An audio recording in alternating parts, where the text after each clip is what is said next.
Hello बच्चों, good morning. आज हम पढ़ेंगे अध्याय 4 कृषि। आप लोग तो समझते ही होंगे कृषि क्या है। और कृषि हमारे भारत के लिए एक महत्वपूर्ण देश है। भारत की 2/3 जनसंख्या कृषि कार्यों में ही संलग्न है। संलग्न है मतलब निर्भर है। इसीलिए कृषि के विषय में अधिक जानकारी प्राप्त करना आवश्यक होता है। कृषि को अंग्रेजी अर्थ क्या कहा जाता है? एग्रीकल्चर से होता है, जो लैटिन भाषा से मिलकर बना है। एग्री जिसका अर्थ है भूमि और दूसरा है कल्चर जिसका खेती व भूमि की खेती करना होता है।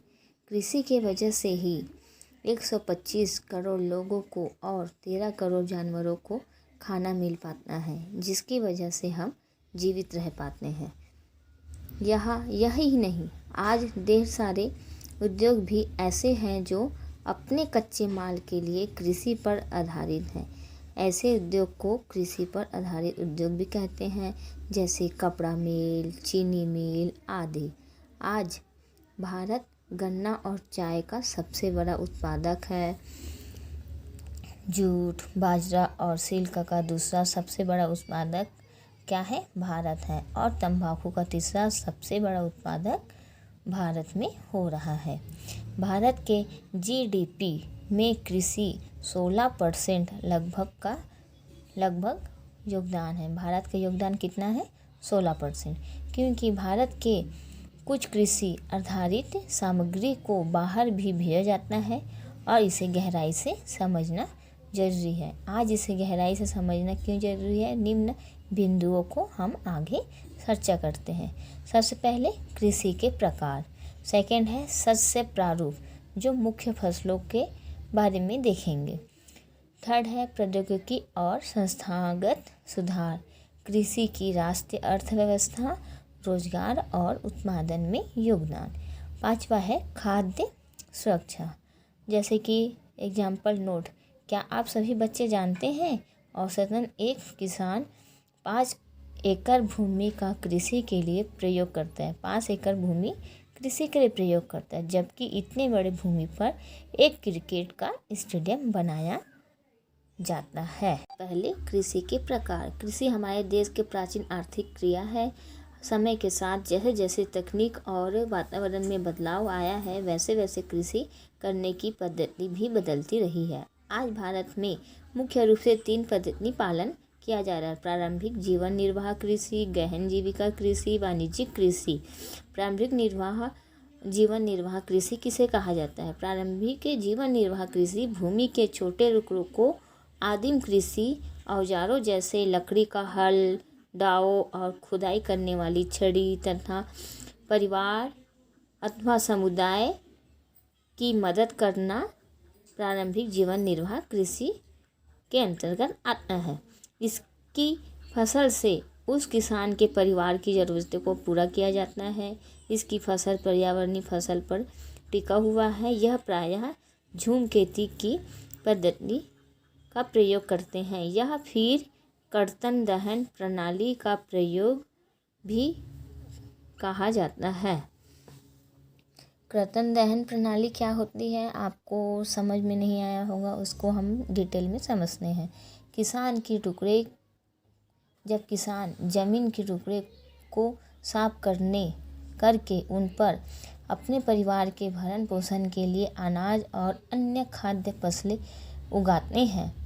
जब मृदा की शक्ति कम हो जाती है तो किसान उस भूमि के टुकड़े को छोड़ देते हैं और नया कृषि के लिए भूमि को दूसरा भाग साफ करते हैं और कृषि के लिए उसके उपजाऊ बनाते हैं। उसे क्या कहते हैं? कर्तन दहन प्रणाली। इस प्रकार कृषि भूमि के स्थानांतरण की प्राकृतिक प्रक्रिया मिट्टी की शक्ति बढ़ जाती है। चूँकि किसान उर्वरक अथवा अन्य आधुनिक तकनीकों का प्रयोग नहीं करते, इसलिए इस प्रकार की कृषि में उत्पादकता कमी आती है।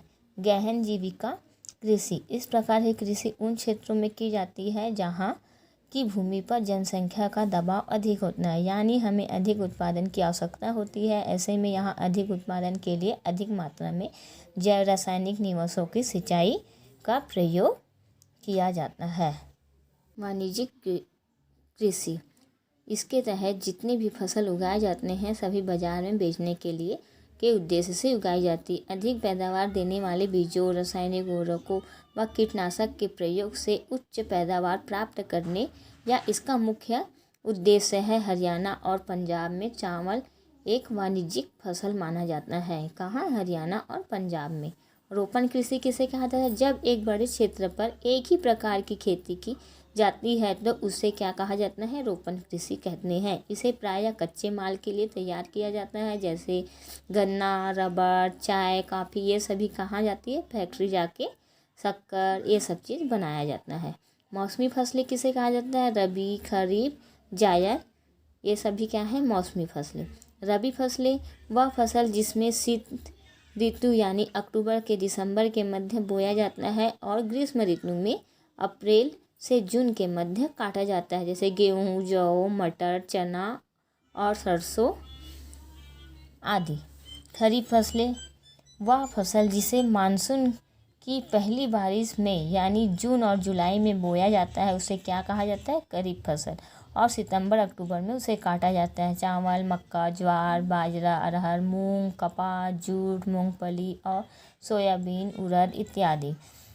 जायद फसल, अब जायद फसल किसे कहते हैं ये तो डाउट है, इसलिए रबी और खरीफ फसल के बीच ऋतुओं के बीच में ग्रीष्म ऋतु में बोया जाने वाला फसल जायद फसल कहते हैं। जैसे बीच में तरबूज, खीरे, सब्जियां, खरबूजे और चारों की फसल उगाए जाते हैं, जो मई से जुलाई और सितंबर के बीच उगाई जाती है। इसे क्या आप कहते हैं? जायद फसल। आज आपका कृषि चैप्टर कंप्लीट हुआ और इसका आपको PDF नोट्स दिया जाएगा, आपको कंप्लीट करना है।